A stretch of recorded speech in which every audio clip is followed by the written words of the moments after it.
What is up? Welcome back to another video. UFC Greenville, Renato Moicano versus Korean Zombie is on in about an hour, and I'm super late. I'm sorry.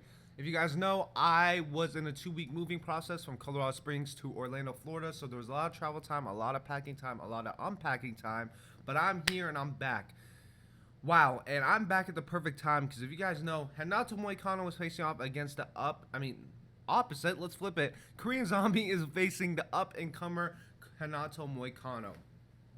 Guys, I'm super excited. I don't want to make this video too long because I do want to watch the fight. If you guys know, Korean Zombie is one of my favorite fighters, top 5, and I get super emotional. I scream at that TV whenever I see this guy fight. So I'm super excited. I'm super pumped about this matchup. Guys, like I said, I don't want to make this video too long, so all I'm going to cover is the strengths of each fighter, maybe their game plan a little bit, and then my prediction. So it's not going to be too long. It's not a breakdown video at all. It's just my straight-up prediction on what's going to happen tonight. Excuse me. So, without further ado, let's get started on the strengths, or not the strengths, before we even touch the strengths, let's talk about the previous fights of both these guys.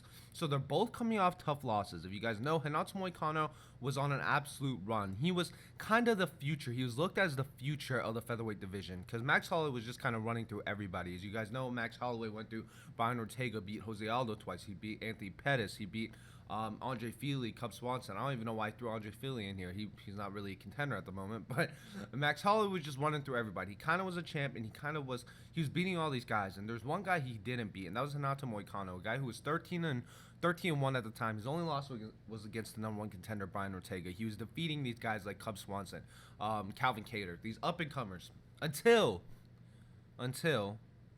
he faced the Brazilian king, Jose Aldo, in Brazil.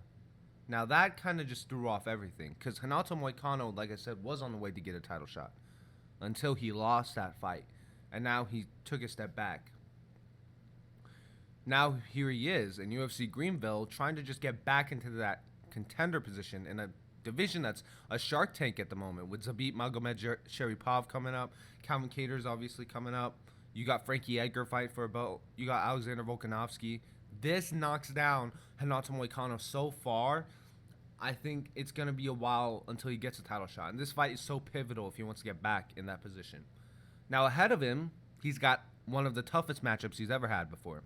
And that's against Korean Zombie, a guy who didn't fight for a long time because he had mandatory military service in Korea. And his last fight, he had a very great very great matchup. Not only a very great matchup, but a very good performance in a fight of the year contender against Yair El Pantera Rodriguez. Now, that fight, he looked fantastic. He looked explosive. He looked very good in that fight, and he was winning until he got knocked out with 1 second left because of an elbow.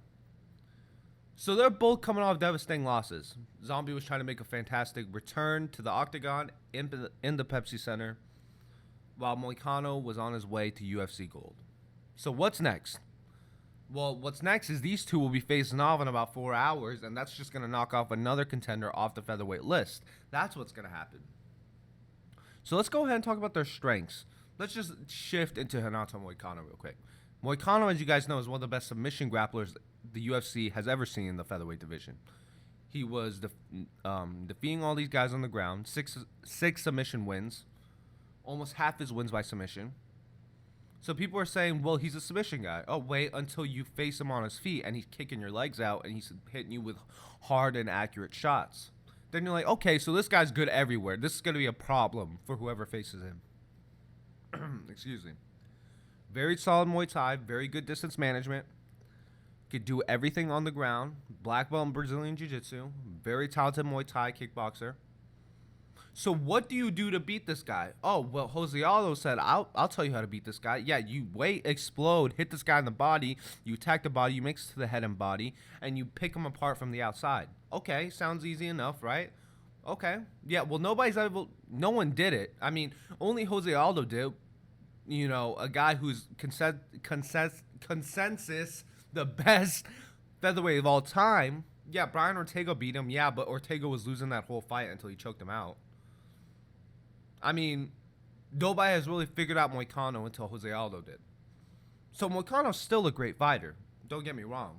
but he's got a very tough matchup against Korean Zombie. Now, Korean Zombie is good at exactly what Moicano's weaknesses are. He's very good at exploding and kind of finding angles, and he's a great striker. He's a good kickboxer, and that's something that Korean Zombie wasn't very good at in the beginning of his career. Now, Korean Zombie earlier in his career had slow leg kicks, not as good head movement. He had good power. Power was always there. Heart was always there. The only problem was that no feints, no angles, no head movement. Now look at him. Hard leg kicks. Great head movement. Great counter strikes. Good blitzes. Good combinations. That's exactly what he's known for now. We saw in the El Pantera fight, he looked amazing. Better than ever. Great combinations. And in the middle of his combinations, he's switching stances. He's going stagger step, fires the right hand. Then he switches stances again. Fires the left hand. Uppercut. He's so odd in his striking, and his timing is so weird that it's hard to fight a guy like that. It's almost like Max Holloway. Max Holloway's timing is really weird, but it's not as weird as Zombies. This is one of the weirdest fighters. Go watch that Yair Rodriguez fight. If you guys haven't seen that, he's so weird in how he fights. He like waits, and he explodes, feints, good counter strike. He like slips to the left, fires the right hand. He's a good striker. He's really good. And in my head, if this stays on the feet, Moicano's in big trouble. I don't think Moicano survives if he stays on the feet. That being said, though, if this goes on the ground, though, Zombie might be in trouble just because Moicano is one of the best grapplers in the featherweight division. Pound for pound, maybe #1 in the featherweight division. Brian Ortega could give him a run for his money. Maybe Zabit Magomed Sharipov could give him a run for his money. Charles Oliveira could give him a run for his money. But besides those guys, there's not many guys who's going to survive on the ground against Renato Moicano. Now, Korean Zombie, his game plan is very simple. Keep it on the feet. Control the pace. He's a pressure fighter. He likes to keep the pace on you. He doesn't really care about getting hit, and that's something he might have an issue against Moicano, who's very long. But Moicano doesn't have that first-round finishing power that Zombie has. Zombie has that first-round finishing power. Renato Moicano doesn't have that first-round finishing power. Now, Moicano, his game plan is his coach is going to be yelling, take him down. Good wrestling ability, good grappler, good transitional grappler. And also Moicano, when he gets chaotic, he's very good at fighting that position. He's a good grappler. Moicano's a great grappler. His plan is to take it to the ground. Zombie's plan is to keep it on the feet. Plain and simple. Now, time for the prediction, guys. Now, my prediction is very, very bold. Very, very bold. And a lot of you guys might laugh at me. But we'll see what happens tonight because I feel like this is going to happen. If you guys know, I'm a very bold predictor. And I've been right a couple of times with these bold predictions. So this is my prediction. My final prediction is that the Korean Zombie will knock out Renato Moicano in round 1. You heard me. Korean Zombie by first round knockout. Sounds crazy, huh? Yeah, let me tell you why. Renato Moicano, I just feel like is going to be a little weirded out. Not weirded out, but he's going to feel a little stiff coming off that Jose Aldo fight. He was in a position to get a title shot, and he lost. I think he's going to come out maybe a little bit too anxious, and he's going to run into something by Korean Zombie. I think Zombie knocks him out in the first. I think Zombie's too calm. He's too good on his feet. Now, that being said, I'm confident. I'm not too confident on that pick, but I am confident that Zombie knocks him out this fight. I don't care if it's first, second, third, fourth, fifth. I think he gets a knockout.